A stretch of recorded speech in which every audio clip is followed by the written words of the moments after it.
Welcome to Narrative Machines, a theory podcast that explores memetics, myth, and propaganda, how our narratives define the limits of our political and personal identity, how they can be controlled, how this era may be consigned to myth just as it was defined by it. Previous drafts of these ideas were published in 2017 in Narrative Machines, Mythos Media, in 2020 in Masks, Bowie and Artists of Artifice, Intellect, University of Chicago, and in various now defunct web publications. It is presented here in audio format for the first time with additional reflections and editorial.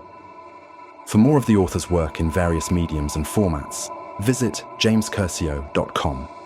You can also find more podcasts and articles about RPGs and collective storytelling at modernmythology.net. Episode 7. Remembered and Remembered Again. Tear down the wall.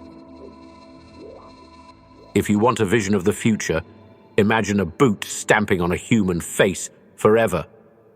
1984 Orwell. Many still remember when the wall fell. November 9th, 1989. If you were alive, you remember. A newscaster on the television, his image warped and tattered by static around the edges, was talking about the end of nuclear threat. It was a revolution of culture, some said. Then President Reagan appeared and took credit for the fall of communism. Revolutions leave an indelible stamp on those lived through them. But how did a falling wall end the Cold War, let alone stanch the tide of violent revolution? This is the kind of rhetoric we are fed. We're given the pieces to this puzzle, but never told what image they're supposed to make. If it wasn't already painfully obvious in 1986, it certainly is now. No one should have thought that violent uprising was a thing of the past. The legacy of globalization has generally been more revolutions, not fewer. It's as if, with every generation, we forget the lessons learned by those that came before. This nightmare of history, to refer to Joyce's famous quote, calls to mind several essential questions. Are revolutionaries incapable of hearing the ghosts of the past? Is this forgetting itself the nature of revolutions? Finally, how can we keep others from using our own hopes and ideas against us? These questions are hard to answer, and any analysis is likely to sound irrelevant to those that have lived through the horror of violent conflict. Still, we must wrestle with this legacy if we are to have any hope of freeing ourselves from it. The cycle of loss and vengeance itself is a crucible for revolutionary ideology, the longing for the innate eschatology, for salvation and apocalypse, for a metaphysical order to finally reveal itself as a certain reality. What goes around? All stories begin before they start and never ever finish. The Crane Wife, Ness. The squalls seem to kick up in the 1600s. From our 21st century vantage point, we can see many simultaneous and interwoven causes. As lines of trade grew, corporate egregores, groups that behave as if they are entities with a singular self-interest, began to crystallize. As cause and effect, we saw the destabilization of religious hegemony, as people started looking through telescopes and microscopes, expanding colonial empires that forced cultures into frequent, if often uncomfortable, contact. All these contradicting histories in aggregate seem to carry the evanescent and as of yet unfulfilled promise of the myth of human rights.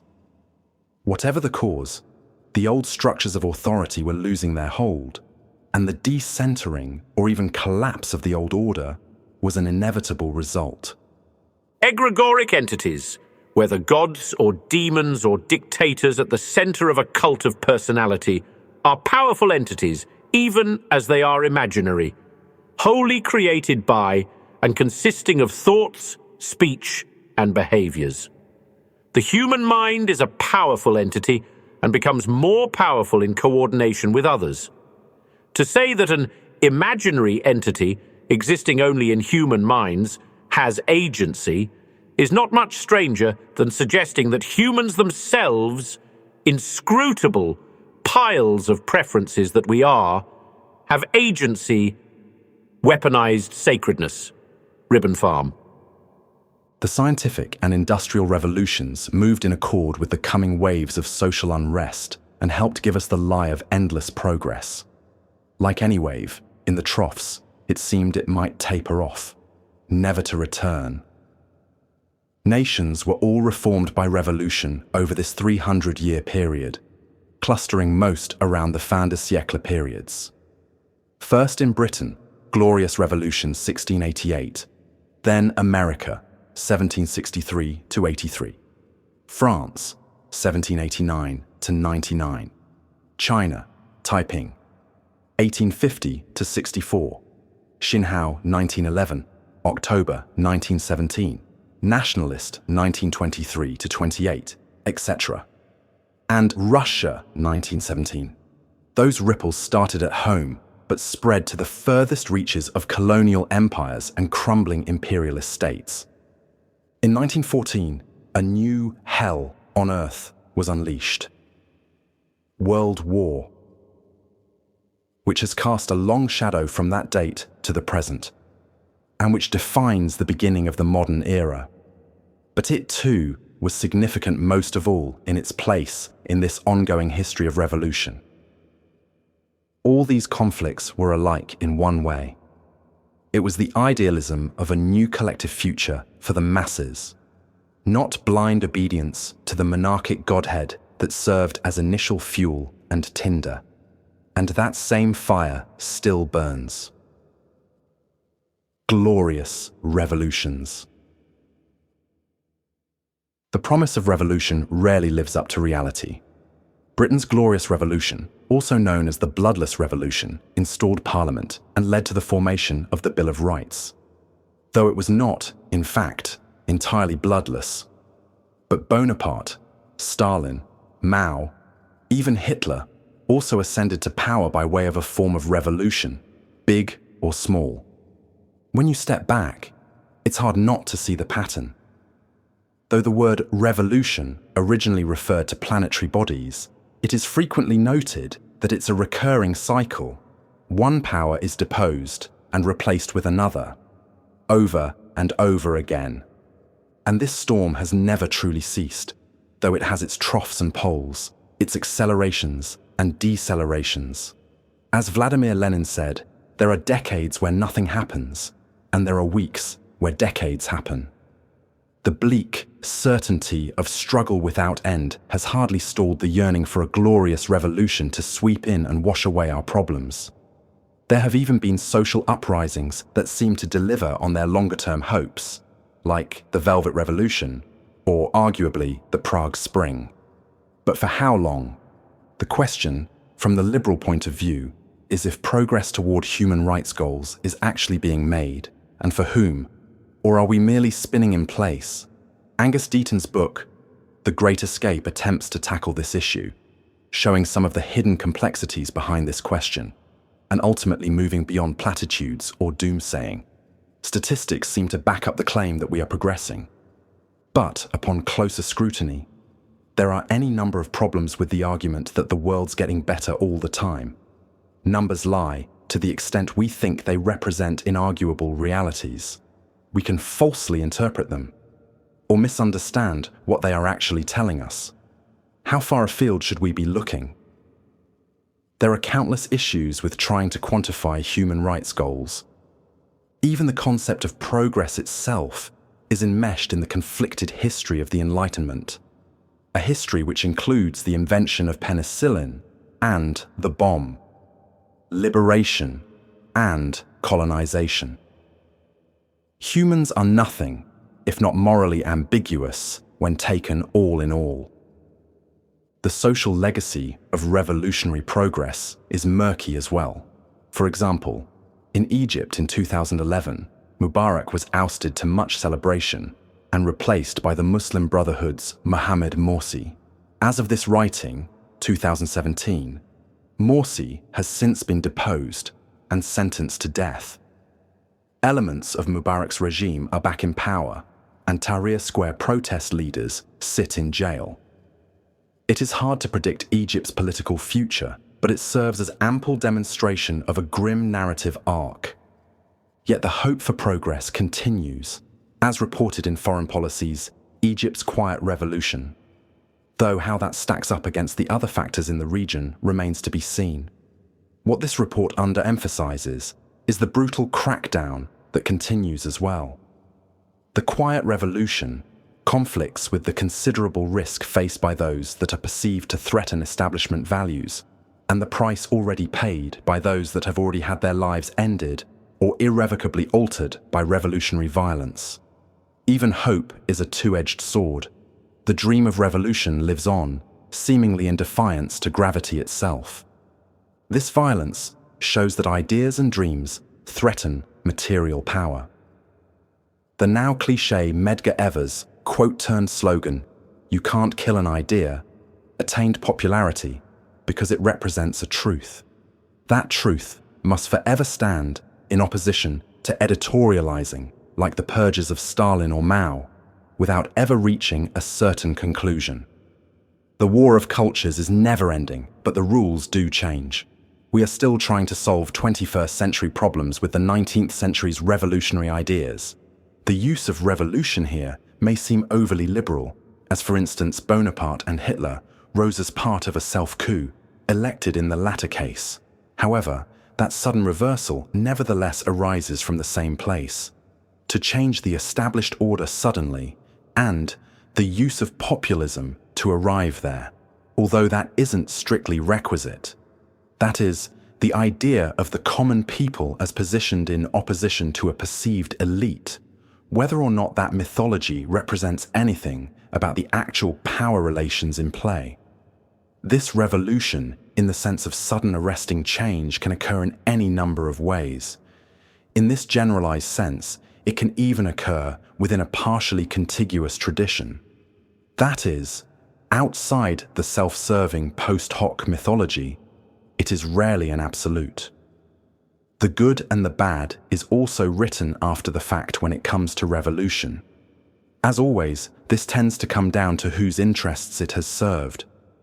In Invisible Revolution, Chris Hedges wrote, "Throughout history, those who have sought radical change have always had to first discredit the ideas used to prop up ruling elites and construct alternative ideas for society, ideas often embodied in a utopian revolutionary myth. Consciously or unconsciously, rationalized ideology is used as a lever for political power. For instance, subjugation of women isn't inherent to Christian or Islamic symbolism, but the available source material is used to support that outcome. The editorial ability to make the determining decision of what to cut and what not, and the authorial ability to guide interpretation is central to the codification of power within a social group. There is room for duplicity in this.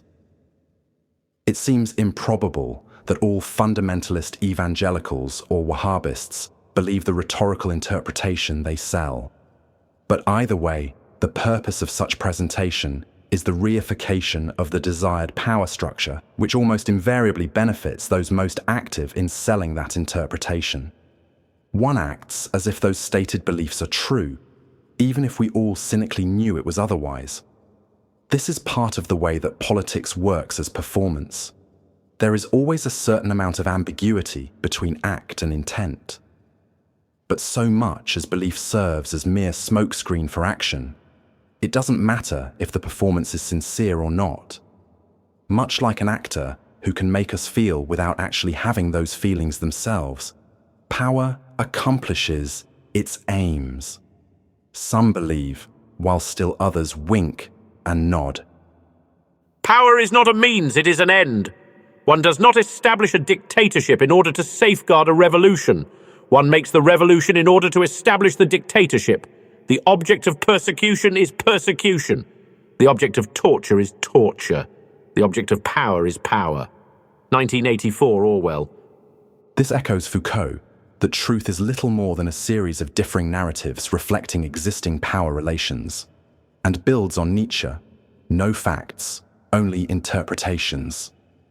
This should sound eerily familiar to anyone who has been paying attention to American politics in recent years.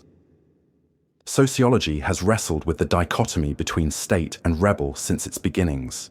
In Ideology and Utopia, Karl Mannheim diagnosed the structure of the mutual misunderstanding that underlies this conflict. Ruling groups become so concerned with their interests that they can't see anything else. The real condition of society has become completely inscrutable from the top down. Rebel utopian thinking, on the other hand, becomes so fixated on social transformation that it sees the world in black and white terms of the obstacles in their path. Perhaps the starkest example is the bloodlust that threatened to consume all of Paris in 1793–94. If this observation is accurate, then the factions in a conflict can become so entrenched in their beliefs that they quite literally aren't interacting with the same world anymore. This calls to mind the popular parable of the blind men and an elephant. This has Hindu, Buddhist, Jainist, Sufi, and many other versions, but the gist is this. Several blind men have never seen an elephant, and one day an elephant is brought before them. Each takes hold of a different part, a trunk or an ear or a leg, and each reports quite factually on the experience, yet their stories of what an elephant is don't line up.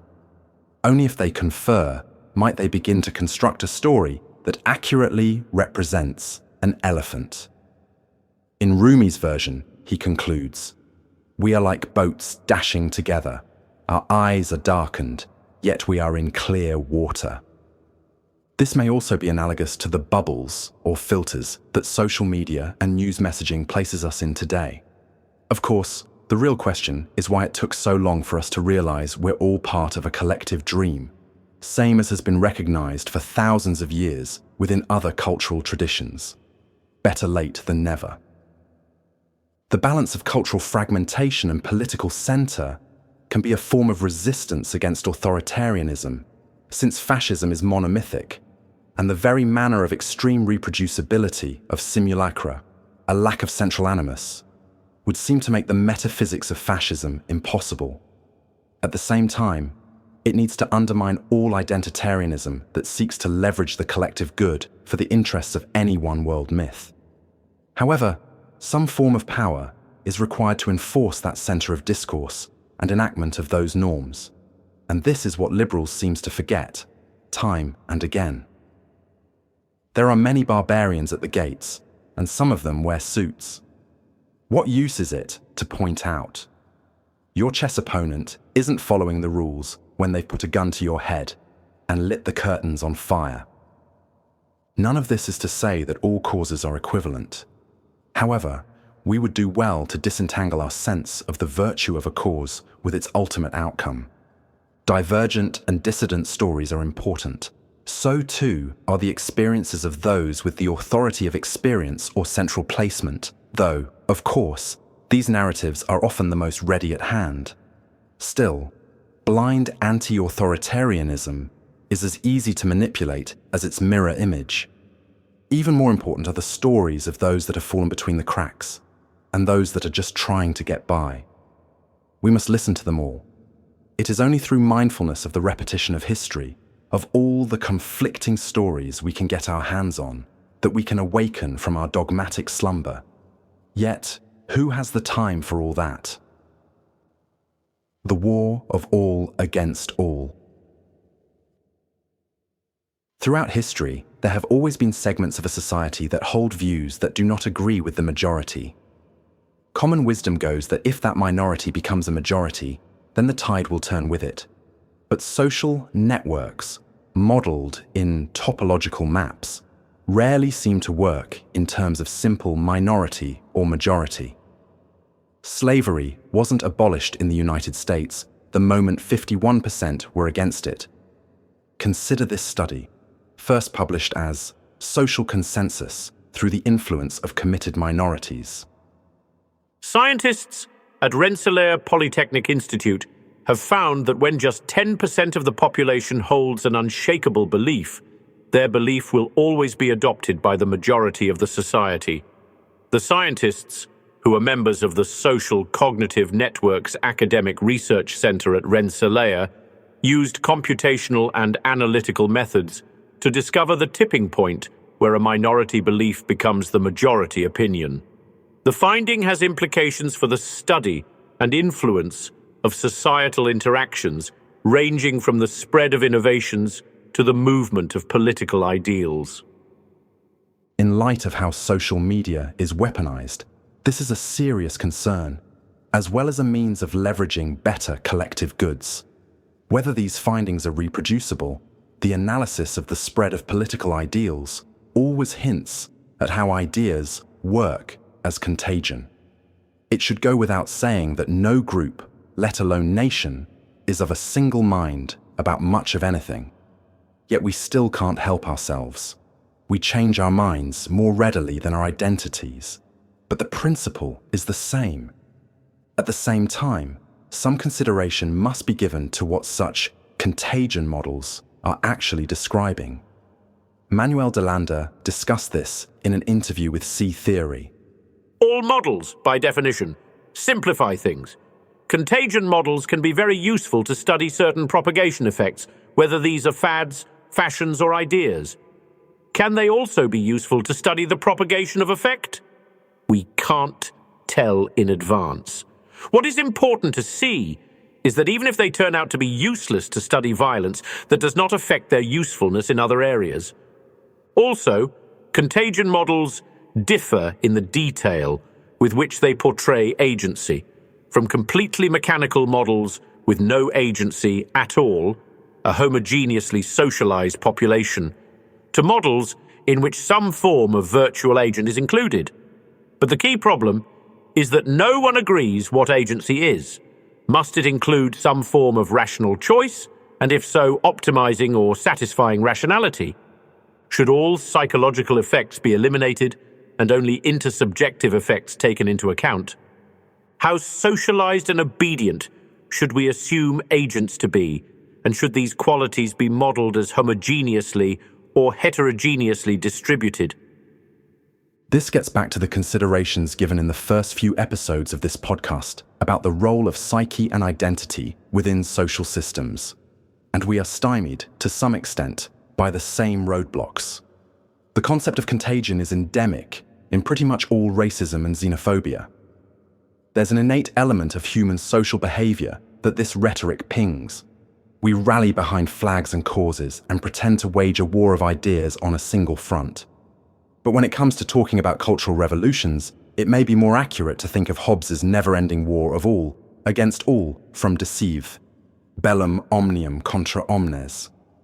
I demonstrate in the first place that the state of men without civil society, which state we may properly call the state of nature, is nothing else but a mere war of all against all. This is a bleak outlook if we look at it as literal violent conflict, and sometimes it is. Revolutions can erupt amidst too sudden change. Narratives of hope can gloss over violence, and the ideals that often fuel rebellion often conflict with the reality of what comes after. The day after the revolution, and the one after that. There may always be people who seek and manipulate via power. They will always consolidate that power, and the ideology of the society will be bent in service of those aims. It always seems to be the story within empires. All the same, these remain a somewhat staid view of war, when we live in a social world that is changed more frequently and readily by how we look at ourselves and one another than by tanks and missiles. True, people that look at the world one way can erase another, and do so with tanks rather than diffusion of ideas. But that isn't the only way unpopular and dissenting ideas, the fringe, become commonplace. Not all revolutions need be bloody, and minorities can dramatically change the face of the future without breaking a single bone. Violence is a sign your revolution may have already failed, and yet it can be equally necessary to overthrow a violent regime. State powers often push rebels to violence for this very reason. It is a two-sided paradox. In this regard, the state is a protection racket, inspire people to think in new ways. The state has no idea what to do with you, though often they'll lock you up just to be sure. But start popping off anti-regime rhetoric and an AK-47 in public. They definitely know what to do. A more typical examination of the intricacies of revolution, gathered from Timothy Snyder's insightful Guardian piece excerpted from Black Earth, further demonstrates how flawed these common frames can be. On the political right, the erosion of state power by international capitalism seems natural. On the political left, rudderless revolutions portray themselves as virtuous. In the 21st century, anarchical protest movements join in a friendly tussle with global oligarchy, in which neither side can be hurt since both see the real enemy as the state. Both the left and the right tend to fear order rather than its destruction or absence. The powers that be are oft maligned on both sides. Nevertheless, they serve an important function when the state is doing its job, because in the complete absence of a state, very bad things can happen. As he says, a common American error is to believe that freedom is the absence of state authority.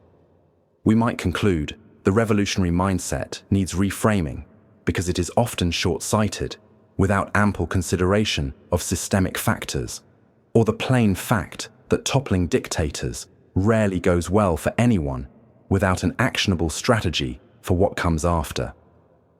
We are constantly juggling the interests of the individual and the group, of change and stability, of revolution and tradition.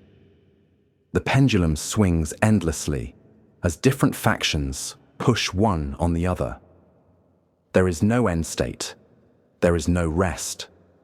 This is the ceaseless war of all against all, waged ever in our minds, whether or not it's ever in the streets. The blessed curse of hope. The goal of the revolution is the abolition of fear. Theodore Adorno's Letters to Walter Benjamin, 18 March 1936. With revolutions still on our lips as we continue into the 21st century, it's worth considering how rarely revolutions have worked in the benefit of the people on the ground. Let's consider an example from the previous century. When Mao Zedong left Jiangxi province in 1934, he wasn't yet the chairman of legend. He was tall, thin from the life of a revolutionary, but already inspired a reverence in many of his idealistic followers. This was true, at least for a time, of his lover, He Zizhen. She bore him several children and was forced to abandon more than one in the long march with the First Front Red Army to Shanxi. They were fighting against the dynastic system on one hand and the KMT on the other, who represented a mostly urban, classist alternative. They were fighting for the common people, and theirs was a just fight, or so they thought. In reality, few came out ahead after the long, soul-crushing trek, aside from the figures history remembers, like Mao. Women of the Long March by Lily Xiaohong Li and Sue Wiles paints the often bleak picture of the idealism and betrayal of these 30 individuals who, we are led to believe, are indicative of a generation. In the case of all these women, the dedication they felt toward the cause was hardened as much by material need and frustration with the status quo. It was during this march that Mao was established as the revolution's leader. Red Army soldiers starved. Women were frequently abandoned unless they had attachments to important people, having guanxi, connections. Even this only went so far. He Zizhen was seduced and then quickly marginalized by Mao, but still had what was likely an atypical experience based on her relationship with the ascending leader. Throughout their journey, which under his guidance was narrativized from a retreat into an inspiring odyssey, she had been nothing more than an occasional shadowy presence. While he became a demigod, she suffered physical and emotional devastation. It would be reasonable to assume, for it is not recorded, that 25-year-old He Zizhen was not there to share Mao's grand gesture toward history when he sat down at his rickety desk in Waiaobu to write a poem of celebration.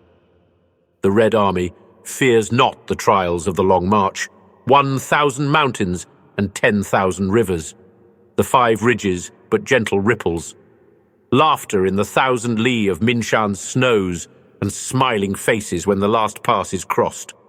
There is always a danger in turning any individual life into parable or myth, but in a sense, we can't help it.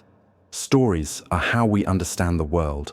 We must recall that narrative always conceals as well as it reveals, and often both at the same time.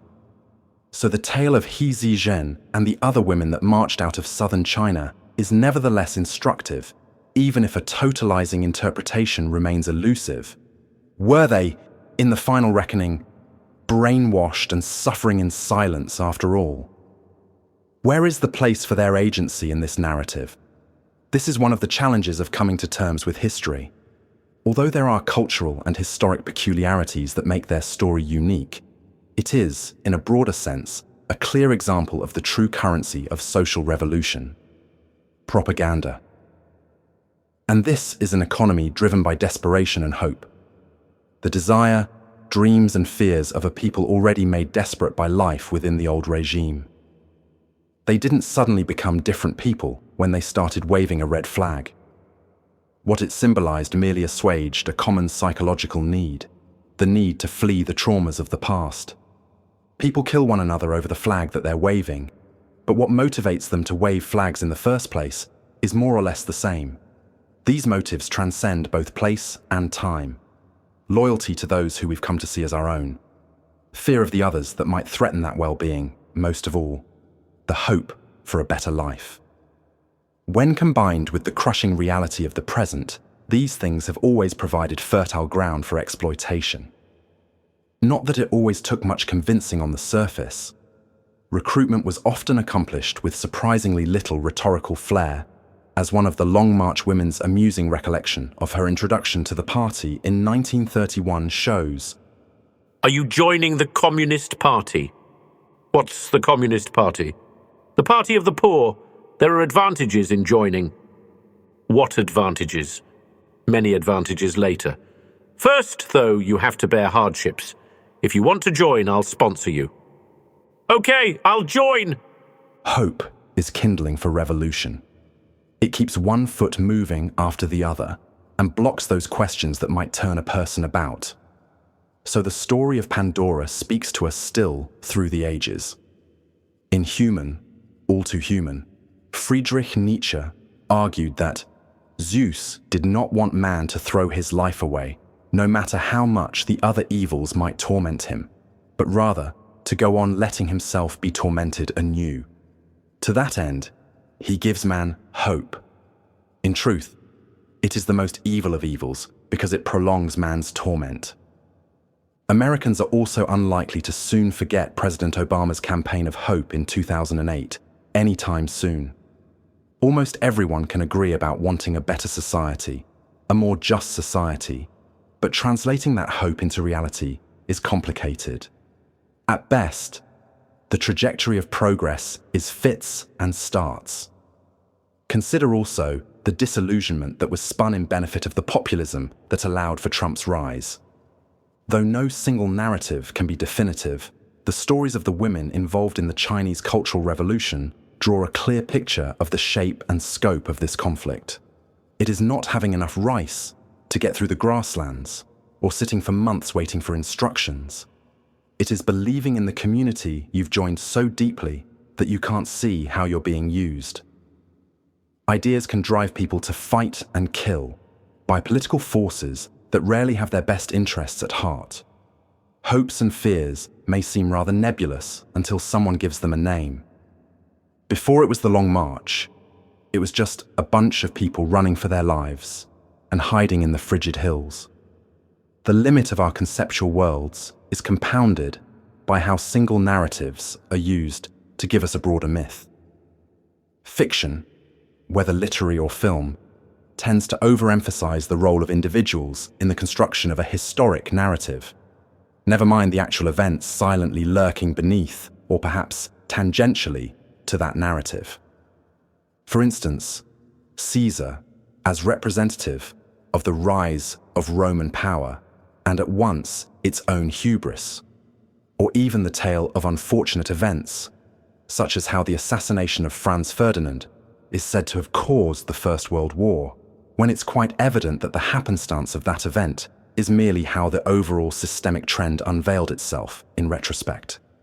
And it's quite hard to say to what extent our unconscious narrative priorities play not only in what stories we tell, but also how we tell them, especially in the subtle manner of underlying structure and conflict.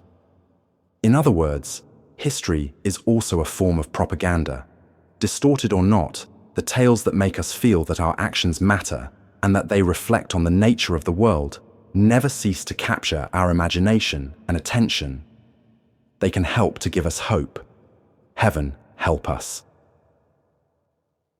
Propaganda is the editorial of the masses. It is useless to dream of revolution through content, revolution through form, because the medium and the real are now in a single nebula whose truth is indecipherable. Simulacra and simulation, Baudrillard. Propaganda has long been recognized as a tool that key communists leverage to rally, or alternatively, excise the people. And much has been written about Stalin's editorializing and the power wielded by those that control what we remember and what we don't. The palimpsest process is often how histories are remade or erased. The purge line-edited people, as well as ideas. Like the best editors, he even rendered himself invisible when it served his purposes. All that remained was the iconic image of the big other, a figure that serves as a kind of looking glass for the folk. The editor is the unseen hand with the power to change meaning and message, even the course of history. Back when copy proofs were still manually cut, pasted, and photographed before printing, a blue pencil was the instrument of choice for editors because blue was not visible when photographed.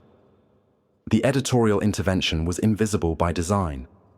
Stalin always seemed to have a blue pencil on hand, and many of the ways he used it stand in direct contrast to common assumptions about his person and thoughts. He edited ideology out or played it down, cut references to himself and his achievements, and even exhibited flexibility of mind, reversing some of his own prior edits. The tyrant as editor, the chronicle of higher education. Our memory of a revolution is purpose-built. That recollection transforms into something quite different as that purpose fades away. It's never certain if our vision is clear. Consider the words of Simeon Strunsky in a 1915 editorial in The Nation entitled "Muckraking the Fathers." It is all the more curious that the present-day revolutionist should be so merciless to the past when one considers how fatally the same interpretation can be applied to his own case. If the American Revolution was fought for land-grabbing and crooked finance, if the Protestant Revolution was merely an expropriation of the church, if the French Revolution was an assault on ecclesiastical revenues, what will prevent the historian of 2050 from describing the social uplift movement of 1915 as primarily engineered by young men and young women of the middle class in search of jobs as investigators and research directors, and the Socialist Party as made up of lazy factory hands, grafting walking delegates, and ambitious lawyers?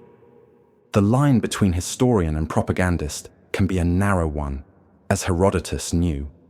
The iconography of the group, the very ways we mythologize collective identity, is a powerful tool. When we talk of as Americans, or the French, or women, or Palestinians, or gay men, or Russians, thinking we speak of these as reference to monolithic categories, Hegel, or beings who share a common essence, Plato, or at best, flail at a recognition of the generalization we're performing. Real people are rendered into collective fiction with the use of a single, world-shrinking, world-unifying label. We imagine we can be retroactively engaged as that single, imaginary identity. This bit of essentialist fiction is an often necessary simplification. But it is also the beginning of the dehumanization process that's required to codify any group as another, an invasive contagion. This sweeping gesture can even be the result of good intent too, like trying to help the black community under the assumption that there is a singular black community that needs one thing, or would agree what that thing is. Our basis for such categorical labels amounts to stories about stories, which makes the term meta-narrative seem a bit less jargonistic. Most people speak of groups as if they present a material force, as if they themselves are fixed and certain entities existing in the world in the same way as a chair or tree, because that's the only way many of us have learned to think of group taxonomies. We even speak of totalizing ideologies as if they had agency themselves, or as if we are actually saying anything at all beyond fabricating a myth from whole cloth. Christians believe the problem with feminists, Leninists are all, and so on. This charge can be levied against any group of people that we cluster based on a myth of collective identity, rather than individual acts and experience described collectively. The atrocities perpetrated by the state far exceed those any one individual could account for, but the will to those ends must be spread through a sufficient collection of bodies for any of them to occur. So, the psychology of the individual remains relevant in any work of anti-authoritarianism, following an assemblage theory approach. Let me summarize the main features of assemblage theory. First of all, unlike wholes in which parts are linked by relations of interiority, relations which constitute the very identity of the parts, assemblages are made up of parts which are self-subsistent and articulated by relations of exteriority, so that a part may be detached and made a part of another assemblage. A new philosophy of society, Delander. We are one, and yet we are many. Our bodies are an assemblage of cells, of organs. Our societies are composed of physical bodies, and their acts, surely, and their ideas, are self-fragmented into as many pieces as our stories allow. But it is the myth that collectivizes. The moment we reify any of these myths as contained totalities, believing that nations, gods, or selves are real as concrete entities, existing with absolute, discrete boundaries, we pave a route for fascism or totalitarian collectivism to march into the square. The physicist Schrödinger, now famous for his cat thought experiment, said the following: "There is no kind of framework within which we can find consciousness in the plural. This is simply something we construct because of the temporal plurality of individuals. But it is a false construction. The only solution to this conflict, insofar as any is available to us at all, lies in the ancient wisdom of the Upanishad." Yet is it not also true that, though there is no self without a story, there can be a body without a self? How are we at once one, many, and none? This is an issue that Delander himself presents the tools to deal with in a new philosophy of society, wherein we can take a realist view of the ontology of social categories without resorting to essentialism. However, though Delander's solution to this problem, based on Deleuze's assemblage theory, to group based on externalities, which represent in the world differences and similarities, rather than mass fictional identities with a common basis, has much to recommend it, it does not readily lend itself to assimilation in conversation. Collective categories do not refer to entities in the real world, but everyone and everything can be said to have traits, in one degree or another, and without those traits defining the individual as an identity, they can be considered collectively shared. For instance, if we both have brown hair, we can be said to be people with brown hair. The fiction is that there is such a thing as a brown-haired people that exists as a single entity, materially or otherwise. We are individually distinct, but quite obviously might be properly described as having brown hair. What happens if for 200 years a culture reinforces the collective identity of the brown-haired people who came from the West through myth? It becomes a historic fact, even a lived experience. But it remains a myth. The things that seek to describe us cannot be used to prescribe what we are, nor can anything be represented in its entirety through description. We use such labels as matter of practical necessity, and they can become important to us in the sense of historic experience. But we do ourselves and one another a disservice when we cage the world in words. The yet more troubling outcome is when these common traits are used from the outside to define the range of our own possibility, or even our total value as a human being. Note, the uncertainty of the relationship between a label and the thing labeled is not meant to imply that concepts can never describe or carry secondary traits. The same postmodern cultural factor that led to the disavowal of all labels and categories as they perpetuate reification that reflects social power structures, has led to embracing labels as fixed and determinative.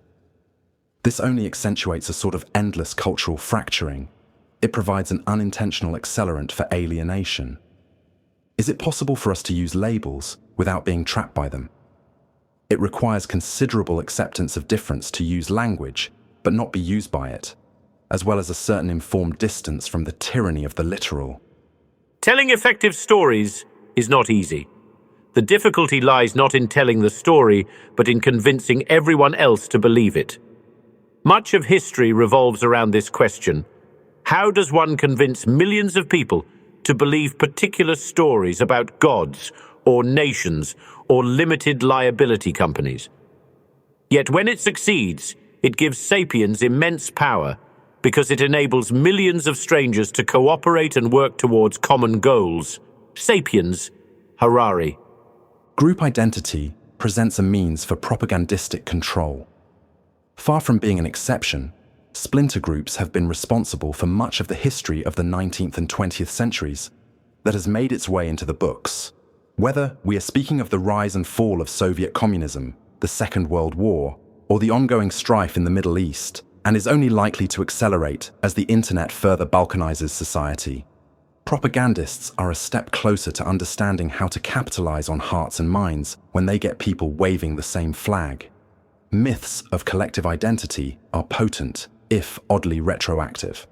There is some intentional irony in the apocryphal Alexandre Auguste Ledru-Rollin quote, "There go the people. I must follow them, for I am their leader." Propaganda is hardly a tool for just any one ideology. The idyllic pastoral paintings and heroic, yet functionally contentless anthems that characterize fascist art promise essentially the same utopia as those of totalitarian communism. All the people holding hands, living in harmony through the party, the state, or God. There is an almost comically religious element to the propaganda of even the most atheistic regimes. The rhetoric of hope even appears to us on billboards in Times Square. This rhetoric is so ubiquitous because, as Slavoj Žižek discusses with stuttering but still atypical eloquence in The Pervert's Guide to Cinema, it is a blank container. Much space is given for us to project our own hopes and desires up there on the board. Neither hope nor desperation are exclusive to communism. Marxism's reputation for anti-modern conservatism is something of a lie by simplification. Alexei Monroe's book, Interrogation Machine, looks at NSK and how they took communist propagandic devices and turned them to new purpose. This is the great strength and danger of such tools of ideology. They can work on us all, and these forces are fundamentally psychological and personal. According to Wilhelm Reich, today it has become absolutely clear that fascism is not the deed of a Hitler or Mussolini, but the expression of the irrational structure of the mass individual. the danger of revolutionary hope, taken as such, should be equally instructive for progressives and radicals living within late capitalist states. So we must be mindful of such grand narratives about rebellion and fighting the good fight, especially when they're being delivered in our own backyard. Beware the stories we tell ourselves. Beware the stories we are willing to believe. because they so often turn our nature against our own best interest. The history of post-Soviet propaganda is lesson in this, a narrative machine so quickly repurposed by the KGB upstart, Putin, to create a truly retro-futurist state. All of these are potential exploits in the hands of politicians, or anyone that uses rhetoric and ideology from a sufficient platform to direct mass psychology. Movements gain power from ritual that can spread and develop quite organically. Any genocidal fascist has more or less the same hardware as you do. Our nature is in our origins, in our bones. It is in our genes as well as our societies. Looking for the roots of human nature in ideology is all wrong after all. Ideology arose as the servant of the emotions and rational thought, to be sure, but they themselves are owned by something else. Myths are mysterious. They truly are the shadow puppets playing on Plato's wall. We can't escape them. They are ingrained in whatever it is to be human, but they are not what a human is. It shouldn't be surprising that if the eschaton would be immanentized, it would happen at the lowest common denominator of consciousness, the ravening id unleashed in an endless procession of hanger-ons, sycophants, and narcissists, all hoping to take advantage of the chaos sown by the mad charge forward. The Enlightenment was, after all, a sort of scam, designed to ultimately transform us into gods through the application of transcendental reason. It was a scam that transformed our world, and for a time saved, or rather prioritized, countless lives through the promise of industrialized technology, the Gnostic invention of an intelligent deity within ourselves, to contrast the blind cruelty of the demiurge. It is a con that almost works, but in the final act, the charlatan is always uncovered. The magician is just the crowned and conquering fool, returned transformed from his hero's journey. This transformation remains an illusion, for the magus is the illusionist par excellence. The power of the logos is so easily revealed by hubris as spectral phantasm. The illusion fails. The fool topples again from the cliff. It was a mythos that worked so long as the hierarchy was in place, and we turned a blind eye to the lie that there's any single organizing principle in the universe. Now we again stand at a precipice. Do we turn back to find unity and comfort in the zombie mythologies of the past, the false unity of nationalism, traditionalism, and evangelism? Or do we embrace difference, ambiguity, and paradox, and then what? Why is the rapture of revolution the only alternative we can imagine to imminent annihilation? That's all for the first season of the Narrative Machines podcast. Expect season 2 to begin summer 2025.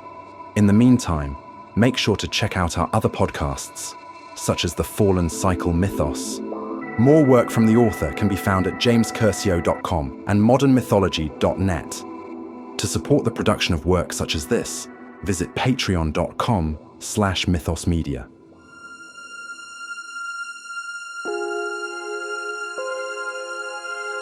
Do you want to know what the fallen are, little one? In a sense, they are angels, but not the angels your mom imagines she prays to. Brass trumpets picnicking in the clouds. In their true essence, they are great swirling engines of wing and blood, fiery eyes that peer around the corners between worlds. Dark, radiant things conjured from fresh battlefields. A Frankenstein's Valkyrie, forever crashing to Midgard. What grief demands their hate? What vast cannibal hunger? Welcome to the Fallen Cycle. This is a universe full of secrets, waiting for those brave or foolhardy enough to seek them out. Discover more about the myth-punk Fallen Cycle universe at fallencycle.com.